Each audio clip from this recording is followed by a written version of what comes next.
Learning's channel. This is tuned to its slogan Motivate, Guide, and Help. All the episodes are short but contain classic thought provoking stories.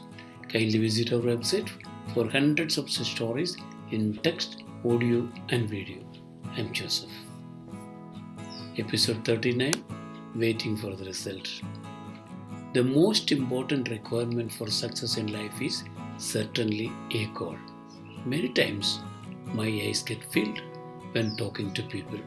There are people who think that knowledge is what they have come across or that they know everything. They are proud of saying that they are self-made with no outside support, no teachers. They also have a feeling that they are competent to take over any non-responsibilities.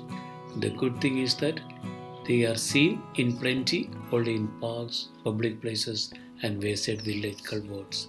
If somebody asks students what they would like to become in life, their common response could be waiting for the examination results, sir. So vague are their goals. Once, a young man came to Socrates, asking for his discipleship. He took him to the river holding his hand. As they walked into the river, in a quick move, Socrates pressed him down in water. The man struggled hard to be released.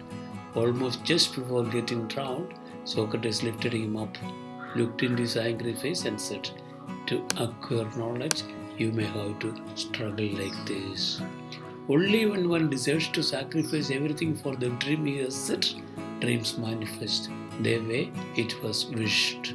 During the early 90s, when I was living in a small village, almost 3 miles away from the main road, a boy came to me on his bicycle.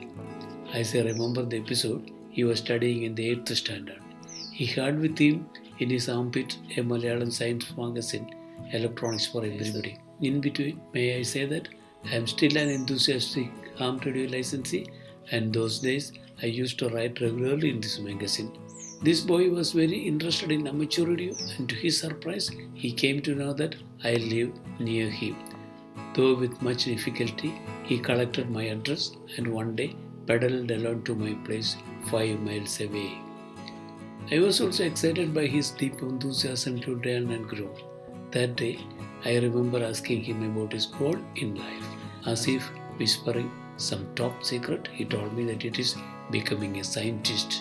He told me that his resources are not strong enough to support his goal, but it is what he wants to become. As years passed by, we shifted to a new house close to the main road, and again this person came to me. That time too, he had some difficulty in locating me, but he came to me. He was a full-grown youth and was studying in Cochin University of Science and Technology. Frankly speaking, I could not remember his face. He had to remind me of his pedaling experience. He had come to invite me to a public meeting arranged in his honor. I asked him why such a thing. He said that he was selected for the Young Scientist of the Year International Award. It was on mobile antennas that he researched those days, and he could introduce some innovative ideas which mobile companies soon followed. He is now professor in a government technical college. I shared this story just to show the nature of enthusiasm people recall. The question is, why do some people win? I remember an experience shared by motivational writer Brian Tracy. In his days, one of the top motivating stars of the times was Cope Mayer, who had done a lot of research in personality development and could suggest 1000 tips for improving it. Brian Tracy happened to meet him in a food court.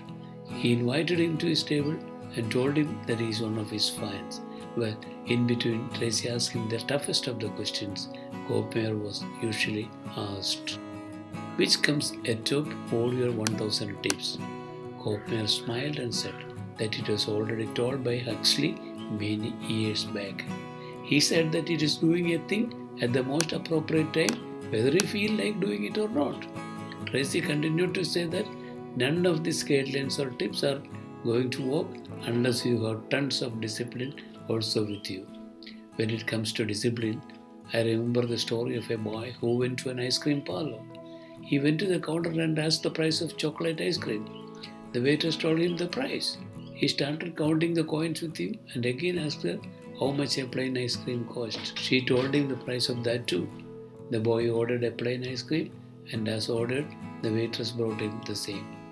In the meantime, the bill also was issued. When the waitress again came there to clear the table, she saw the bill and the tip he had left. She counted it. It was 2 nickels and 5 pennies. Virtually she cried. Just for 2 nickels and 5 pennies more, he could have bought a chocolate ice cream.